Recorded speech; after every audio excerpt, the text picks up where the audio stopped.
Мероприятие организовано совместно. Шара район башкарма комитеті яшьләр бөлеге наркотикларга каршы комиссия тарафыннан Бердәм Россия партиясы Нурлат җиле бүлекчәсе ярдәме белән оештырыла. 6 команда составында белем бирү учреждениеләре, предприятиеләр вәкилләре, иң мөһиме сәламәт яшәү рәвешен пропагандалау.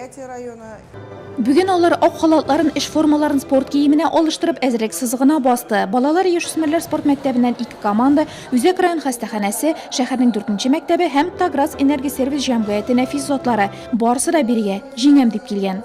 В данном составе мы играем... Бу составта без күп еллар Нурлат бораулау эшләре предприятиесе җыелма командасы өчен уйныйбыз. Бу безнең яраткан шөгылебез. Вакытта табабыз. Спорт безне берләштерә, дуслаштыра. Часто этим занимаемся. Эш сәгатьтән артык гүзәл затлар йәтмәү аркылы туп бәреште. Нәтиҗәдә Таграз энергосервис җәмгыяте командасы 1нче урынны яулады. Нурлат табибәләре 2нче, спорт мәктәбе командасы 3нче урыннарга чыкты. Оештыручылар исә бу турнирны киләсе елларда да уздырмакчы. Шуңа да турнир бүләге итеп күчмә кубок булдырылган.